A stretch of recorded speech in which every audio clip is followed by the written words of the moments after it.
Makamu wa Rais nchini Tanzania Daktari Emmanuel Nchimbi azungumza kuhusu uhuru wa kisiasa huku kesi ya Tundu Lissu ikienda kusikilizwa hivi karibuni. Ujambo na karibu kwa taarifa zetu za TanzaPulse na kumbuka kusubscribe. Serikali ya Jamhuri ya Muungano wa Tanzania imetangaza kwa msisitizo kuwa imeendelea kuchukua hatua za makusudi kuimarisha uhuru wa mahakama, ikisisitiza kuwa chombo hicho ni muhimili muhimu katika ujenzi wa taifa, ustawi wa kiuchumi na utekelezaji wa haki. Kauli hiyo imetolewa na Makamu wa Rais Balozi Daktari Emmanuel Nchimbi alipowakilisha Rais Daktari Samia Suluhu Hassan katika maadhimisho ya siku ya sheria yaliyofanyika makao makuu ya mahakama ya Tanzania Tambukareli jijini Dodoma. Ameyataja haya yote hii ni baada ya taarifa kuibuka kwamba kesi inayoandama Tundu Lissu itasikilizwa tena tarehe 9 mwezi huu mwaka huu, na vilevile kumekuwa na maoni mbalimbali kutokana haswa kwa viongozi wa upinzani ambao wanasema kwamba mahakama ishatawaliwa na kwamba uamuzi wao si wa haki na huru, kwamba wanafuata maagizo kutoka juu ya serikali. Kwa hiyo Makamu Rais ameagiza kwamba mahakama iwe huru na vilevile wawe wanafuata haki. Kwa maneno yenye uzito wa kisiasa na kikatiba, Makamu wa Rais alieleza kuwa serikali inaona mahakama si tu kama taasisi ya utoaji haki, bali kwa nguzo ya msingi ya utawala wa sheria, maendeleo ya uchumi na imani ya wananchi pamoja na wawekezaji. Tamko hilo limeibuka katika kipindi ambacho masuala ya uhuru wa Marekani ama mahakama, haki za binadamu na mwenendo wa taasisi za dola yamekuwa yakijadiliwa kwa kina ndani na nje ya nchi, hasa baada ya uchaguzi mkuu Oktoba tarehe 29 mwaka jana.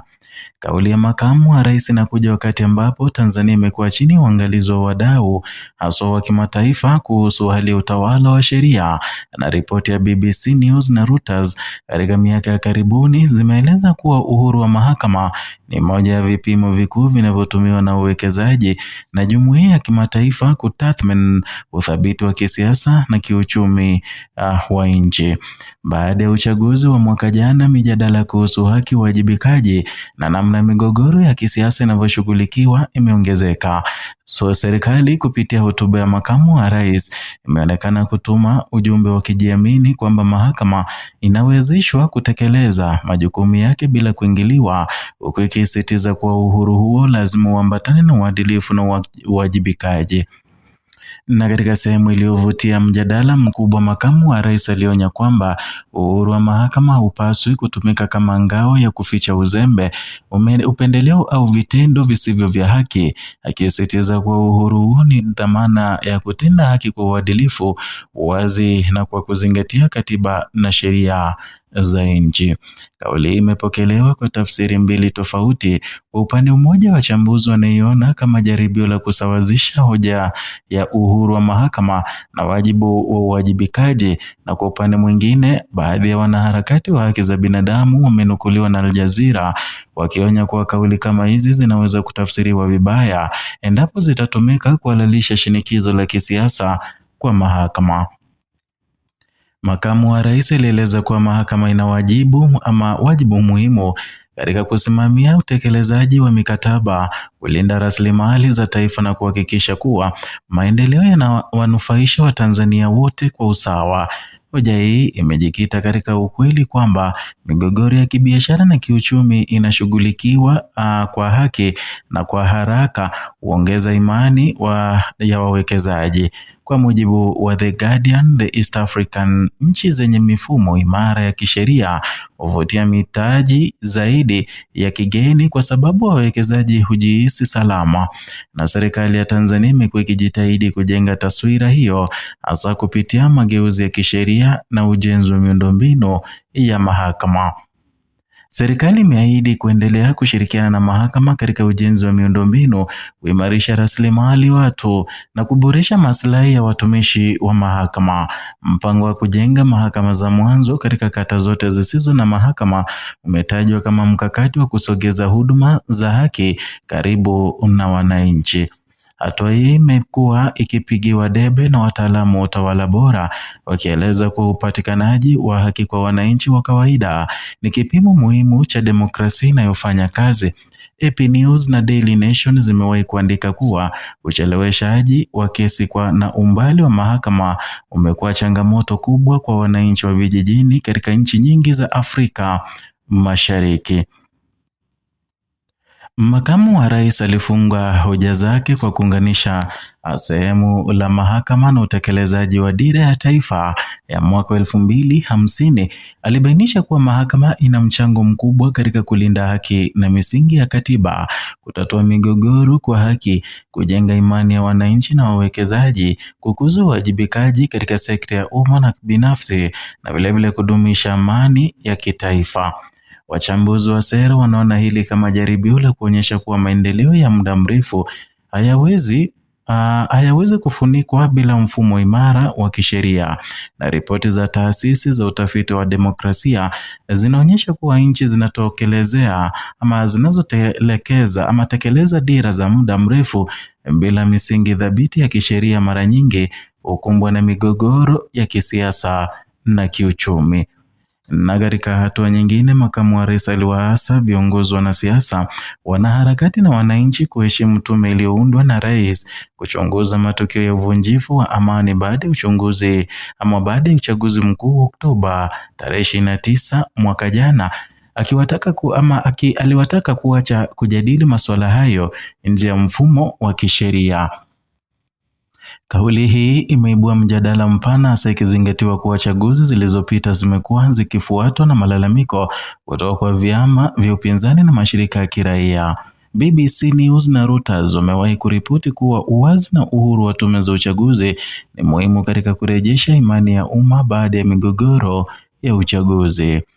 Kwa upande wa serikali, wito huu unaonekana kama jitihada ya kuzuia mijadala inayoweza kuzidisha mvutano wa kisiasa, na kwa upande wa upinzani, kimya au tahadhari katika kuitikia kauli hii kinaweza kuashiria kusubiri matokeo ya tume kabla ya kuchukua hatua za kisiasa. Ndani ya mfumo wa kisiasa wa Tanzania, kauli ya makamu wa rais inaweka mstari wazi kati ya uhuru wa taasisi na nidhamu ya utawala.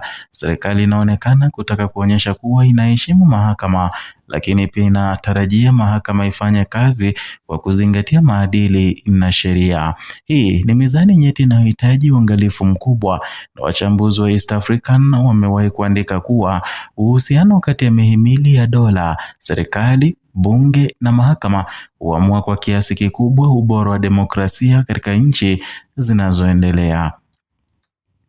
Na wataalamu wa sheria ya katiba wanasema kauli ya makamu wa rais ni fursa ya kuanza mjadala wa kina kuhusu mpaka wa uhuru wa mahakama na uwajibikaji wake.